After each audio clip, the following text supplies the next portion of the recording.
ನಿರಂತರ ಮಳೆಯಿಂದಾಗಿ ಕೆಆರ್ಎಸ್ ಡ್ಯಾಂಗೂ ಕೂಡ ನೀರಿನ ಪ್ರಮಾಣ ಹೆಚ್ಚಾಗಿದೆ. ಹಾಗಾಗಿ ಕೆಆರ್ಎಸ್ ಡ್ಯಾಂನಿಂದ ಕೂಡ 70,000 ಕ್ಯೂಸೆಕ್ ನೀರನ್ನ ಹೊರಗೆ ಬಿಡಲಾಗಿದೆ. ನಿರಂತರವಾಗಿ ಮಳೆ ಆಗ್ತಾ ಇರೋದ್ರಿಂದ ರಾಜ್ಯದಲ್ಲಿ ಇರುವಂತ ಎಲ್ಲಾ ಜಲಾಶಯಗಳು ಕೂಡ ಭರ್ತಿ ಆಗ್ತಾ ಇದ್ದಾವೆ, ಜೀವ ಕಳೆಯನ್ನ ಪಡ್ಕೊಳ್ತಾ ಇದ್ದಾವೆ. ಕೆಆರ್ಎಸ್ ಡ್ಯಾಂ ಕೂಡ ಭರ್ತಿ ಆಗಿರೋದ್ರಿಂದ 70,000 ಕ್ಯೂಸೆಕ್ ನೀರನ್ನ ರಿಲೀಸ್ ಮಾಡಲಾಗಿದೆ. ಡ್ಯಾಂ ಕೆಳಗಿನ ಕಾವೇರಿ ನದಿ ಪಾತ್ರದಲ್ಲಿ ಉಂಟಾಗಿದೆ ಈಗ ಪ್ರವಾಹದ ಪರಿಸ್ಥಿತಿ. ಅಪಾಯದ ಮಟ್ಟದಲ್ಲಿ ಕಾವೇರಿ ನದಿ ಉಕ್ಕಿ ಹರಿತಾ ಇರೋದ್ರಿಂದ ನದಿ ಪಾತ್ರದಲ್ಲಿರುವಂತಹ ಜನರಿಗೆ ಅದೇ ರೀತಿಯಾಗಿ ಪ್ರವಾಸಿ ತಾಣಗಳಲ್ಲೂ ಕೂಡ ಕಟ್ಟೆಚ್ಚರವನ್ನ ವಹಿಸಲಾಗ್ತಾ ಇದೆ. ಜನರು ನದಿಗೆ ಇಳಿಬೇಡಿ ಅಂತ ಕೂಡ ಸೂಚನಾ ಫಲಕವನ್ನ ಅಳವಡಿಕೆ ಮಾಡಲಾಗಿದೆ. ಇನ್ನು ಪ್ರಸಿದ್ಧ ರಂಗನತಿಟ್ಟು ಪಕ್ಷಿಧಾಮಕ್ಕೆ ಪ್ರವಾಸಿಗರ ಪ್ರವೇಶವನ್ನ ನಿರ್ಬಂಧಿಸಲಾಗಿದೆ.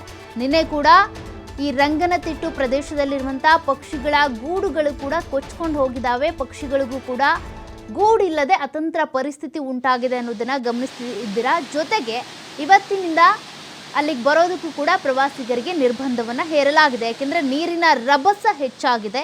ನೀರು ಹರಿತಾ ಇರುವಂಥದ್ದು ಬಹಳ ರಭಸದಿಂದ ಹರಿತಾ ಇದೆ.